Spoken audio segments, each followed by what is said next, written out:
En 1997, una noche de verano pegajosa en un motel olvidado de Carolina del Norte, 7 primos se desvanecieron.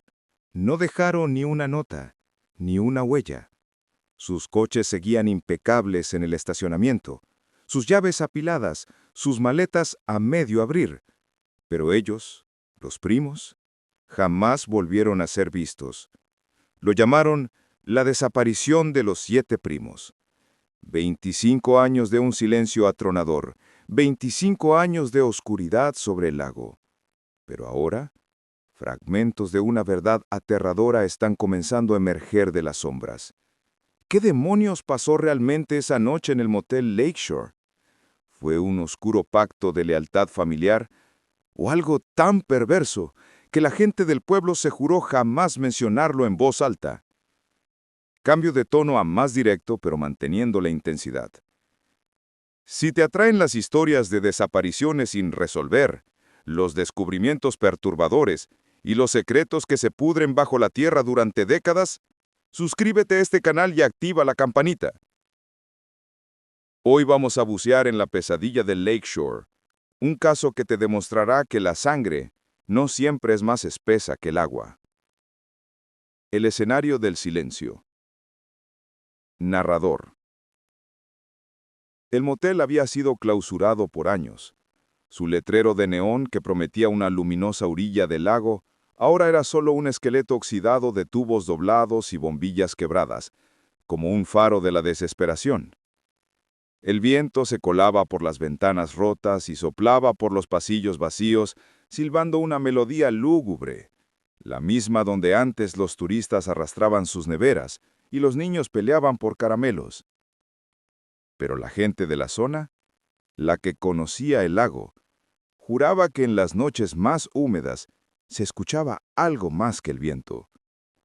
Risas, faint, ecos lejanos, imposibles de ser tan jóvenes, 7 voces elevándose en una armonía inocente y luego extinguiéndose de golpe, devoradas por la espesura de los árboles.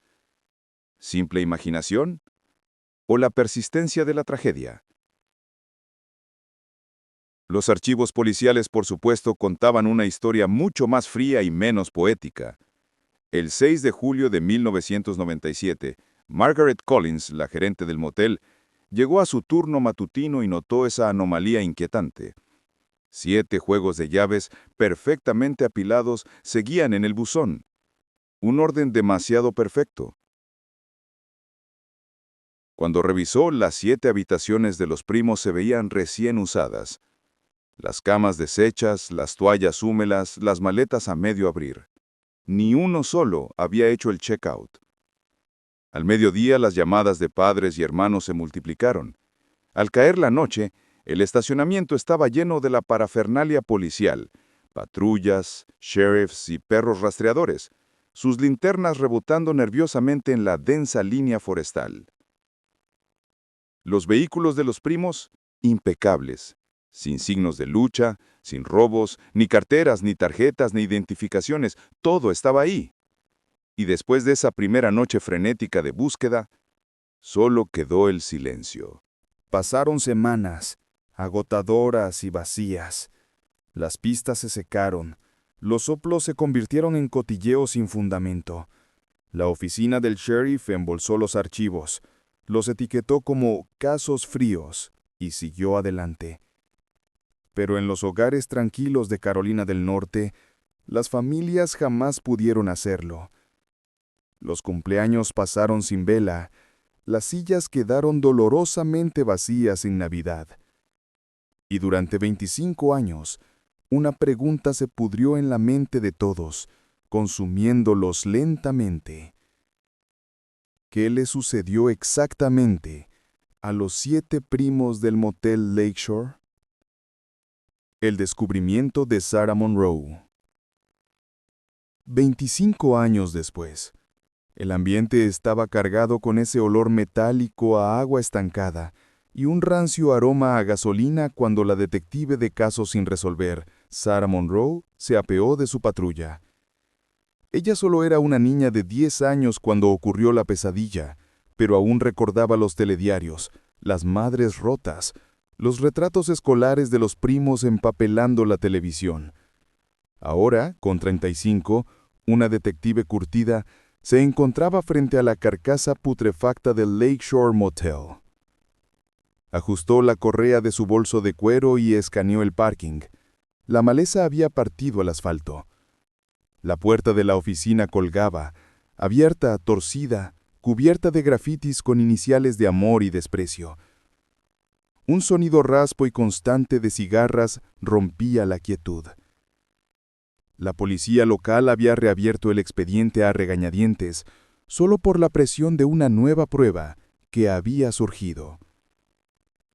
Cuando se vendió el motel a los promotores, los obreros despejaron los escombros de la habitación número 6 y encontraron algo oculto dentro de la pared. Sara no lo había visto aún. La caja de pruebas la esperaba dentro. Respiró hondo y cruzó el apartamento, sus botas crujiendo sobre la gravilla suelta. Sentía el eco de la desesperación, la sombra de las familias que se habían reunido allí, buscando y llorando en vano. Dentro, la oficina olía a moho y a tiempo. Una bombilla solitaria oscilaba sobre el mostrador, iluminando débilmente una caja de cartón. El sheriff Hall Brody estaba apoyado, brazos cruzados. Su rostro reflejaba años de casos que nunca le dieron tregua. «Pensé que tú querrías verlo primero, Monroe», dijo con voz seca. Sara dejó su bolso, levantó la tapa. Adentro, envuelto en plástico forense, había un bolso de mano de vinil púrpura con una cremallera rota, el tipo de bolso que una adolescente llevaría a una excursión al lago. Pero lo que le oprimió la garganta no fue el bolso. Fue una mancha oscura y profunda en la parte inferior, absorbida por el forro, aún visible después de 2 décadas. Sangre. Y en el bolsillo lateral, una Polaroid. Los 7 primos sentados en el muelle sonriendo. El sello de tiempo quemado en la foto. 5 de julio de 1997. 11:37 p.m. Menos de 8 horas antes de su desaparición. Sara sintió un escalofrío. ¿Y dónde exactamente se encontró esto? Dentro del panel de yeso, entre los montantes, como si alguien lo hubiera metido allí con una prisa aterradora. Ya enviamos el ADN. Si es quien creemos, esto va a volar por los aires, detective. Sara se quedó mirando la Polaroid en su mente, las caras riendo, el lago detrás, silencioso y negro. Desaparecieron juntos, y ahora un rastro de sangre volvía a la vida. Cerró la caja con firmeza. El pasado no había terminado con ellos. Aún no. Las conversaciones de la vieja cafetería. Narrador. La pequeña cafetería del pueblo, justo al lado de la carretera 47, seguía oliendo a cebolla caramelizada y a café requemado. Sara esperaba a Margaret Collins, la exgerente, en un rincón. Ahora con casi 70 años, Margaret entró con una mezcla de fragilidad y desafío. «Lo conté todo hace 25 años, no sé qué más espera que recuerde», dijo al deslizarse en el asiento. «Solo necesito repasar los detalles. A veces la perspectiva de los años arroja luz sobre lo que antes parecía trivial». Margaret se tomó un largo sorbo de su café. «La memoria no me falla en esto. Lo que vi esa mañana no se olvida. 7 llaves juntas, los cuartos revueltos. Parecía que habían bajado a desayunar y simplemente se esfumaron». Sara anotó. «Encontramos un bolso de una de las primas en la pared. Tenía sangre y una Polaroid de esa noche». El rostro de Margaret se drenó de color. Sus manos se aferraron al borde de la mesa. ¿Sangre? ¿Entonces fueron heridos en esa habitación? Aún no lo sabemos, pero el bolso fue escondido. Alguien quería que ese secreto se quedara dentro de esa pared. Sara se inclinó. Su voz bajó a un tono confidencial. Margaret, ¿recuerda haber visto a alguien vigilando el motel? No un turista, algo fuera de lugar. La anciana frunció el ceño. Turistas. Había una pareja con un perro, pescadores, pero inusual, no. Lo que sí recuerdo, detective, eran las habladurías. Había un hombre, uno que andaba por ahí, que venía a la gasolinera a preguntar por los primos específicamente, pero cuando vino la policía nadie lo vio. Miedo, quizá, o estaban protegiendo a alguien. ¿Usted lo vio con sus propios ojos? Mejor dicho, oí, pero era un rumor demasiado consistente para ignorarlo. Mire, un extraño no se lleva a 7 personas. Para eso, el terreno ya tiene que estar... Dejó la frase incompleta, la palabra preparado flotando en el aire. ¿Y por qué cree que se quedaron callados? Margaret se levantó, su voz apenas un susurro. Este lago tiene sombras muy largas, detective. No les gusta que se remuevan las cosas viejas. Las familias aquí pelearon. Los amantes se escondieron. Vi y oí cosas que no le conté al sheriff porque no tenía pruebas. ¿Cómo qué? Margaret golpeó la mesa con los dedos. Había un hombre, le digo, siempre rondando, pero la gente no habló. Tal vez estaban protegiendo a la familia. Y con eso se fue, dejando a Sarah con su café, intacto, y el eco del terror en la pequeña cafetería. Los secretos del hogar Collins. En la casa de los Collins, las fotos de los primos aún brillaban en la repisa. Patricia Collins y su esposo Richard la recibieron. Sarah no perdió el tiempo. Encontramos el bolso y la Polaroid en la pared de la habitación. Si hay algo que no dijeron al sheriff entonces, este es el momento de la verdad. Patricia se sentó, alisando su falda. Eran mi vida. Pensamos que en el lago estaban seguros. Nunca imaginamos... Ella se interrumpió, bebiendo su té con manos temblorosas. Sarah esperó, dejando que el peso de la memoria llenara la sala. Una táctica que aprendió. El silencio hace que la gente hable más de lo que pretende. La semana anterior, dijo Patricia, bajando la taza, noté un cambio. Estaban callados. No era la risa habitual, sino secretos entre ellos. Iban en grupos pequeños, susurrando. Mi hija Ángela escribió algo en su diario sobre planes, pero el diario desapareció. ¿Planes? La pluma de Sarah se congeló sobre el papel. ¿Cree que se fueron por su cuenta? ¿Un pacto juvenil? ¿Por qué esconder un bolso con sangre entonces? ¿Por qué dejar sus coches? En ese momento, Richard entró, apoyándose fuertemente en su bastón. Sus ojos, aunque nublados por las cataratas, aún transmitían una intensidad penetrante.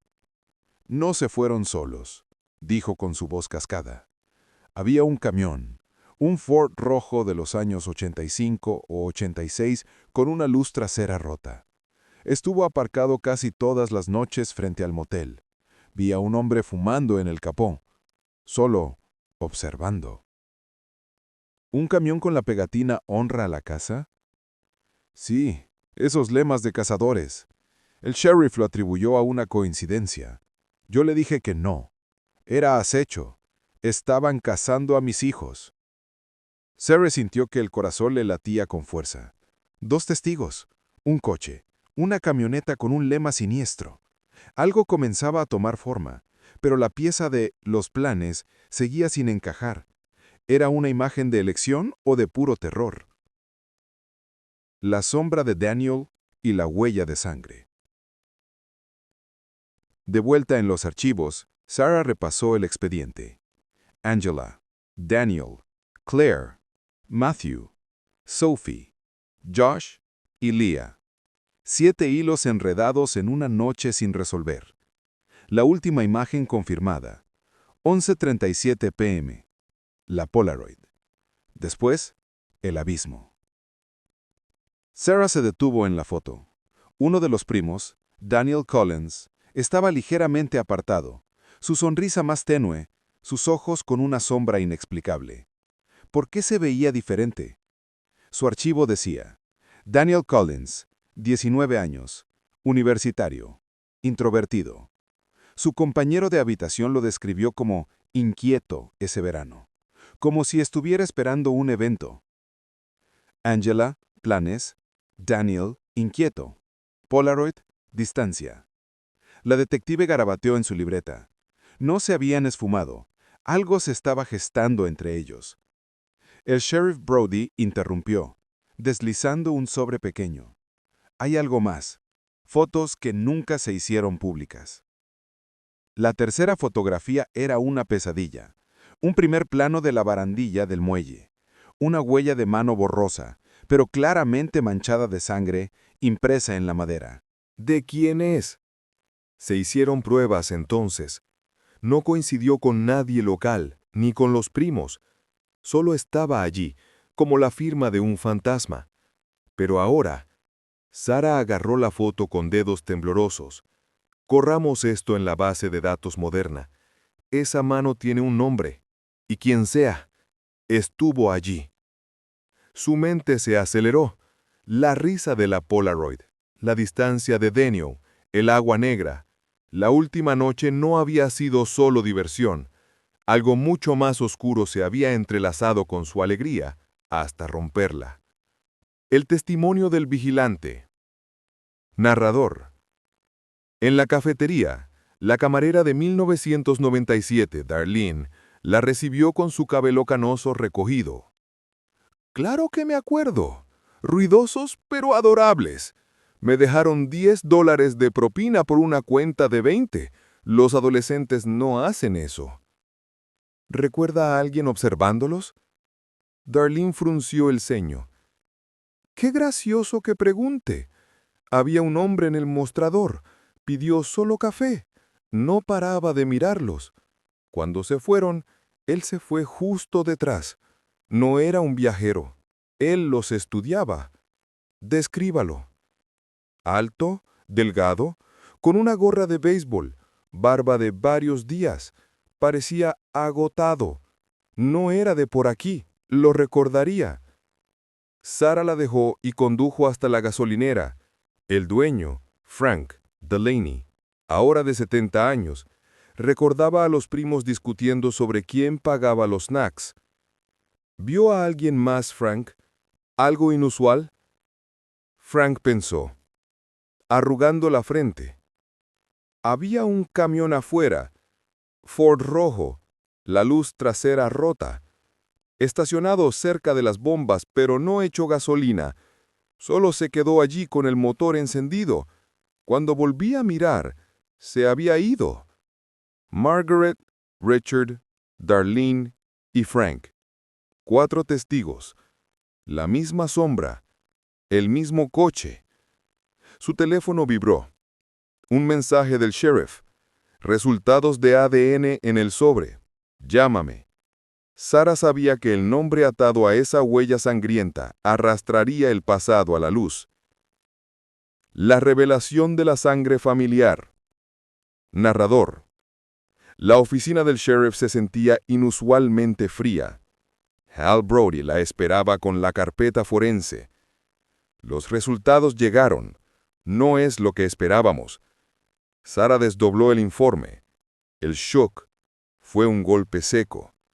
El ADN de la huella de mano coincidía con la línea familiar Collins. ¿Está diciendo que la sangre es de uno de los primos? No exactamente. Apretó la mandíbula. Es pariente. Cercanamente relacionado, pero no uno de los 7. Mismo linaje. Lo que significa que esa noche en el muelle no estaban solos. Había un 8º miembro de la familia allí. Sara se hundió en la silla. Un jugador oculto. Un pariente cuya presencia jamás fue mencionada, cuya sangre manchaba el lugar. ¿Quién es? ¿Un hermano? ¿Un tío? Coincide con la rama de Richard y Patricia Collins. Sara regresó a la casa de los Collins. Richard, quien había hablado tan valientemente del Ford rojo, Ahora se mostraba consumido. Alguien relacionado con ustedes estuvo en el muelle esa noche. Su sangre fue encontrada. ¿Quién es? Patricia negó violentamente. No, los 7 estaban juntos, nadie más. Pero Richard se encogió, vencido por un secreto enterrado por mucho tiempo. Había alguien, el hijo de mi hermano, Caleb. No vino a la reunión, pero anduvo por aquí ese verano. Un chico problemático, siempre mirando a los otros primos, con ganas de pertenecer, pero no encajaba. ¿Por qué no lo mencionaron? Porque Caleb desapareció 2 semanas después. Encontraron su motocicleta abandonada en Tennessee. Dijeron que se había fugado. Pero si su sangre está allí, su voz se rompió. Tal vez él estuvo allí esa noche. Y tal vez nunca se fugó. El círculo de la desaparición se había ampliado a 8. El rastro de Caleb y el Ford rojo. Narrador. El nombre de Caleb Collins era un fantasma. Sarah solo encontró su rastro en un anuario de 1995 en la biblioteca del condado, oscuro, con una mueca en lugar de sonrisa. Era salvaje, dijo la bibliotecaria, siempre metido en problemas. Se decía que el lago se lo había tragado, como a los demás. Sarah siguió la única pista que tenía, un taller mecánico. Caleb era inteligente con los motores, tonto con la gente, le dijo el mecánico Dale. Tenía un temperamento terrible y adoraba el camión de su tío, un Ford rojo, viejo, con la estampilla de parachoques pelándose. ¡El Ford rojo! Las piezas encajaron con un sonido terrible. Caleb, el camión, el observador. Sarah condujo hasta las ruinas del motel. Se paró en el mueque roto. Caleb estuvo aquí. Su sangre lo probaba. Su camión coincidía con los testigos. ¿Pero por qué la familia lo había borrado del relato? ¿Por qué borrar a un hijo de la historia? Más tarde, en Tennessee, en el área de descanso donde encontraron su moto abandonada, Sarah encontró un informe de incidentes. 2 camioneros reportaron haber visto a un joven, que coincidía con Caleb, caminando hacia el bosque con otro hombre, alto, mayor, con una gorra calada. Sarah rastreó a uno de los camioneros. «Ese es el chaval». Estaba sentado a su moto, fumando. Luego apareció el otro, el de la gorra. Le dijo algo. El chaval se levantó y lo siguió a los árboles. Eso fue todo. ¿Conducía el otro hombre un camión? Podría ser. Había un Ford rojo aparcado cerca del bosque, creo. ¿Y el chico, Caleb, se veía asustado? El camionero negó la cabeza. No. Parecía aliviado. ¿Aliviado? Como si no hubiera sido secuestrado, sino rescatado. Pero su sangre estaba en el muelle. Caleb, el primo olvidado, fue un traidor, un cazador o una víctima más arrastrada por la locura. El tío Elliot y el manuscrito de la locura. Narrador. Sarah confrontó a la familia con la descripción del hombre de la gorra. Margaret Holbrook, tía de 3 de los desaparecidos, se rompió. Esa descripción coincide con mi hermano, Elliot Barrett. Elliot Barrett, tío de los primos, un vagabundo. ¿Por qué el silencio? Pensamos que ya se había ido de la ciudad. Era la única manera de mantener a la familia en pie. Sollozó. Una búsqueda rápida confirmó la peor sospecha. En una antigua multa de tráfico de 1996, la foto revelaba el Ford rojo. Elliot Barrett, el hombre de la gorra, el tío. Sarah sintió el peso de la complicidad familiar. El cazador no era un extraño, era familia. Encontró en los archivos una caja polvorienta. Barrett, Elliot, 1989. Dentro, cuadernos, diarios llenos de escritura desigual. Se ríen de mí, no saben que veo más que ellos. El agua habla si la escuchas. Ellos guardan secretos para los que son dignos. Y luego, los chicos creen que no pertenezco, pero yo estaba aquí primero. Les mostraré que el lago me recuerda. Sarah consultó una psiquiatra forense. Ideación paranoide clásica. Fijación en símbolos, el agua, la familia. Cree que está protegiéndolos. La protección se convierte en posesión. La posesión en destrucción. Luego una entrada que la hizo temblar. No me invitan, pero iré de todos modos. Caleb entiende. Él quiere entrar. Él me ayudará. Verán que pertenezco a ellos, incluso si se necesita el lago, para demostrarlo. Caleb, el octavo primo, no una víctima pasiva, un socio. El veredicto final del lago. Una noche, Sarah y el sheriff Brody regresaron al muelle. La luna plateaba el agua negra. Richard Collins apareció, apoyado en su bastón, su rostro un mapa de dolor. Vine porque ya no puedo con esto. La verdad. Elliot no estaba solo. Caleb lo seguía, lo adoraba. El muchacho quería pertenecer. Elliot le dio veneno en lugar de amor. Juntos guiaron a los otros al muelle esa noche. Yo lo supe, pero admitirlo era admitir que uno de los nuestros había traicionado al resto. Bajo las órdenes de Sarah, el equipo de buceo se sumergió en la negrura. Horas después, el lago cedió. Una cadena oxidada, restos óseos, los esqueletos de 7 niños, atados y hundidos, y entre ellos, un esqueleto más pequeño con fracturas curadas, que coincidían con los registros médicos de Caleb. Caleb no había huido con Elliot, se había hundido con sus víctimas. La traición fue real, pero también el castigo. El cuerpo de Elliot Barrett nunca fue encontrado. El diario terminaba abruptamente. Se desvaneció en el silencio que tanto deseaba, una sombra que el agua no devolvió. Sarah miró el agua. 8 vidas se habían desvanecido, 8 silencios atados por el miedo y la complicidad familiar. El caso fue cerrado, pero la verdad no fue tan simple. ¿Caleb traicionó por desesperación? ¿O Elliot lo arrastró a la locura? Solo el lago lo sabe. Y el agua, amigos, nunca perdona.